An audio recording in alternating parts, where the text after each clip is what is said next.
बच्चों, आज हम लोग पढ़ेंगे धरातल के रूप बदलने वाले बाह्य कारक।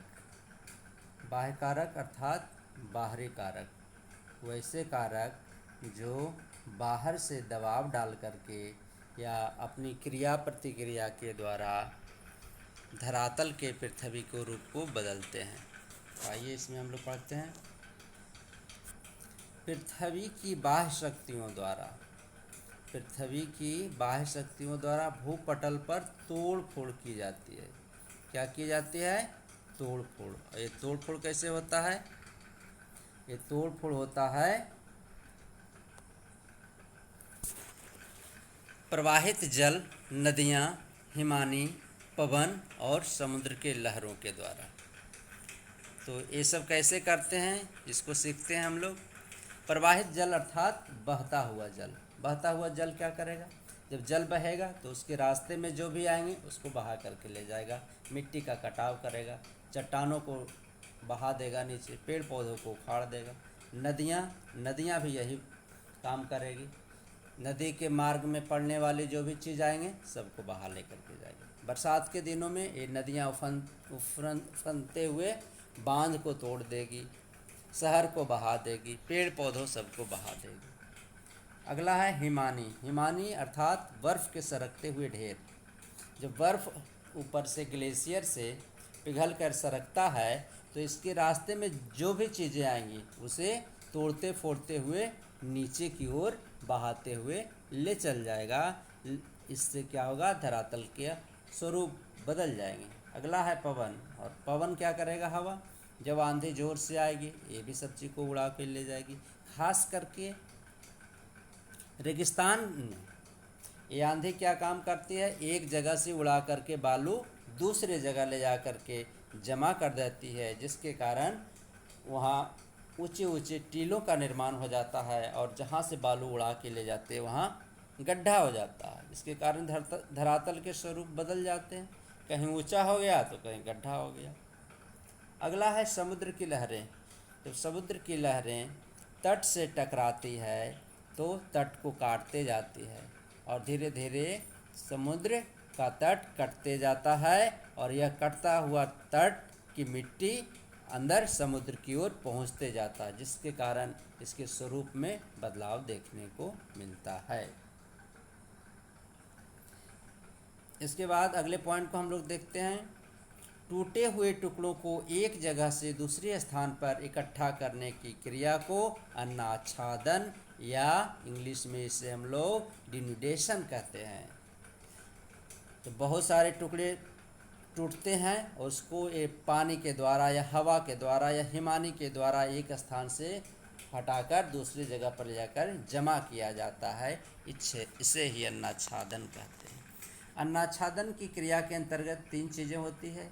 एक अपक्षय होती है, अपक्षय, दूसरा अपर्दन और तीसरा निक्षेपण। तो अपर्दन के बारे में मैं एक वीडियो बना चुका हूँ, उसको वहाँ आप लोग जाकर यूट्यूब में देखिए। और दूसरा है निक्षेपण, इसके बारे में अगला वीडियो बनेगा। और आज हम लोग अपक्षय के बारे में पढ़ेंगे, जिसे कि इंग्लिश में वेदरिंग कहते हैं। अपक्षय जिसे कि इंग्लिश में वेदरिंग कहते हैं। आइए देखते हैं इसमें क्या कहा गया। कहा जाता है ऋतु। ये ऋतु लिखा हुआ है, ये जो लिखा गया है ये ऋतु है, दिख नहीं रहा लाइट के कारण।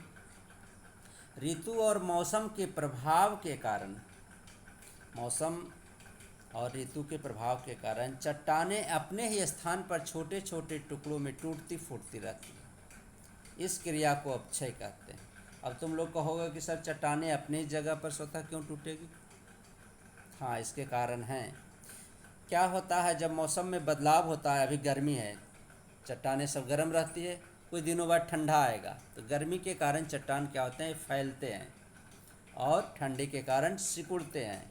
तो ये फैलना और सिकुड़ना की क्रिया जब लगातार होगी 100 साल तक, 1000 साल तक, लाखों साल तक, तो ये चट्टान धीरे धीरे कमज़ोर पड़ते जाएंगे और स्वतः अपने ही जगह पे टूट जाते हैं, क्रैक हो जाते हैं।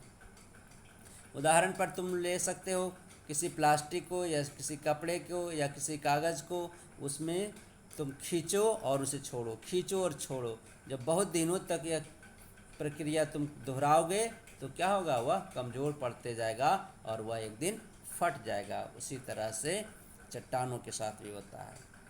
वह किसके द्वारा होता है, वह होता है ताप के द्वारा। बतला दिया कि गर्मी पड़ती है तो फैलता है और ठंडी के कारण सिकुड़ता है। इस प्रक्रिया के द्वारा चट्टान टूटते हैं। अगला हुआ वर्षा का जल। जब पानी बरसेगा तो भी चट्टानों को अपक्षय करेगा। कैसे करेगा, चट्टान को या तो बहा के ले जाएगा या चट्टान के नीचे से मिट्टी कट जाएगी तो नीचे गिरेगा, लुढ़केगा, उसके कारण टूटेगा। अगला है पाला। पाला ठंडी के कारण चट्टान सिकुड़ेंगे और सिकुड़ करके खुद ही क्रैक हो जाएंगे। उसके बाद है वनस्पति। वनस्पति अर्थात पेड़ पौधे। जब किसी प्लांट का बीज चट्टान पे गिरेंगे तो वहाँ एक नया पौधा उगाएगा और उस पौधे की जड़ चट्टान में जाएंगी। जैसे जैसे जड़ें मोटी होते जाएगी वो चट्टानों के बीच में घुसते जाएगा और पेड़ का जड़ मोटा होने के कारण चट्टान में क्रैक पड़ेंगे।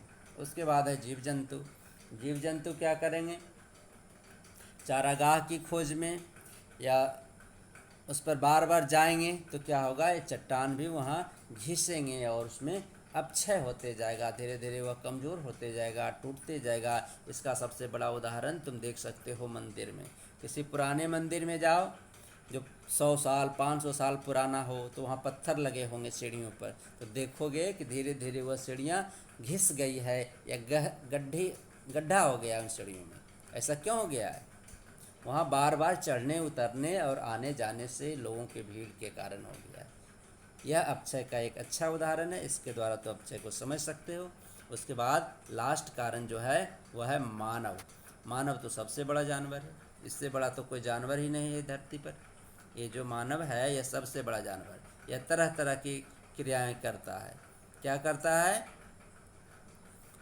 करता है कि कहीं पहाड़ है या चट्टान है उसे समतल करके घर बनाना चाहेगा, कहीं सड़क बनाना चाहेगा, कहीं रेलवे लाइन बिछाना चाहेगा और जाएगा सियाचिन ग्लेशियर पर, तब बोलेगा कि इसे सबको समतल करके यहाँ मुझे एयरपोर्ट बनाना है, वहाँ लड़ाकू विमान उड़ान भरेंगे। तो इस तरह से अपनी क्रियाओं के द्वारा यह अपक्षय करने में बहुत मदद करता है और इनके द्वारा अपक्षय किया जाता है। उम्मीद है बच्चों कि आप लोगों को यह अपक्षय समझ में आ गया होगा कि धरातल के रूप कैसे बदलते हैं।